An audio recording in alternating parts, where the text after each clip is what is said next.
Halo semuanya, kami dari kelompok 4, Financial Management Kelas E, akan mempresentasikan hasil kajian jurnal kami berdasarkan jurnal yang telah kami pilih, yaitu The Impact of Ownership Structure on Dividend Policy of Listed Firms in Jordan oleh Bataina pada tahun 2020.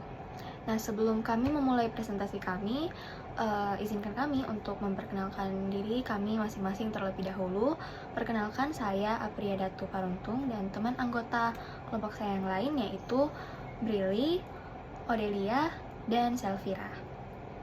Baik, jadi masuk pada pendahuluan. Nah, jurnal ini atau penelitian ini itu membahas bagaimana struktur kepemilikan seperti kepemilikan keluarga, institusi, asing, dan negara itu mempengaruhi kebijakan pembayaran dividen di Yordania.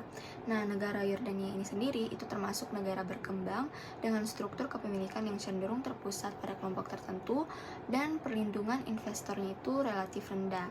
Nah, sebagian besar penelitian sebelumnya itu lebih banyak dilakukan di negara maju dengan pasar yang sudah mapan, sementara konteks di Yordania sendiri ini masih jarang dieksplorasi.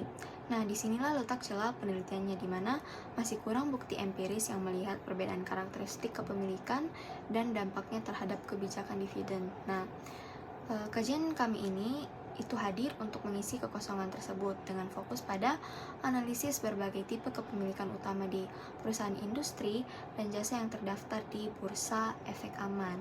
Nah, hasilnya diharapkan bisa memberikan sudut pandang baru soal dinamika pasar di negara berkembang seperti Yordania. Selanjutnya adalah tinjauan pustaka.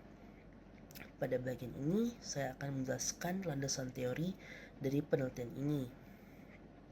Penelitian ini mengacu pada teori keagenan yang menyatakan bahwa struktur kepemilikan perusahaan dapat berfungsi sebagai mekanisme tata kelola internal untuk mengurangi konflik kepentingan antara manajemen dan pemegang saham.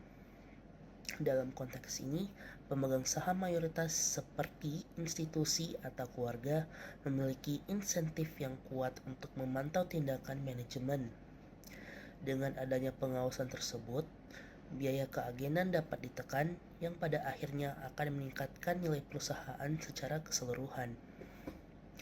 Berdasarkan kerangka teori ini, penelitian ini mengembangkan 4 hipotesis utama, yaitu bahwa masing-masing tipe kepemilikan, yaitu keluarga, institusi, asing, dan negara, memiliki pengaruh yang berbeda terhadap kebijakan dividen yang diterapkan oleh perusahaan.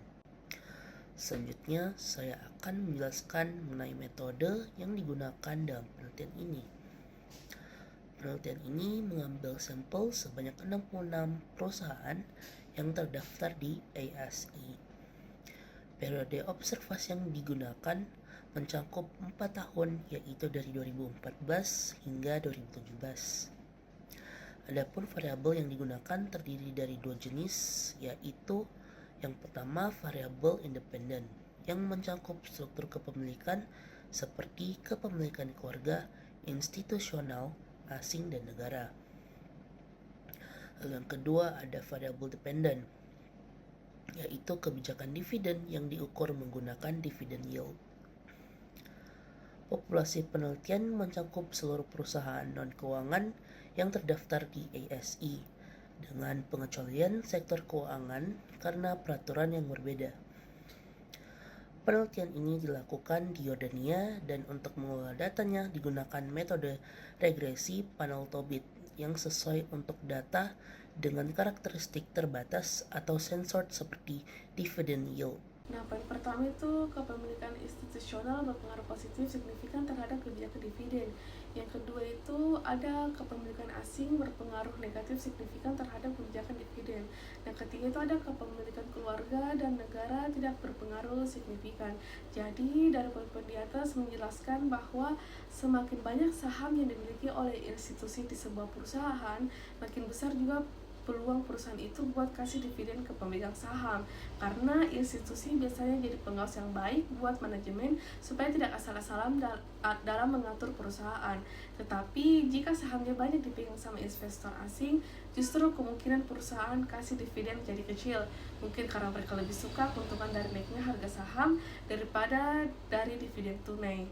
Nah, ternyata dividen ini juga kepemilikan keluarga dan negara tidak terlalu ngaruh ke keputusan bagi dividen. Nah, selanjutnya saya akan menjelaskan kesimpulan. Nah, yang kami dapatkan itu mengenai struktur kepemilikan mempengaruhi dividen, institusi mendorong pembayaran, asing justru menurunkan. Pentingnya bagi investor mempertimbangkan sebelum berinvestasi.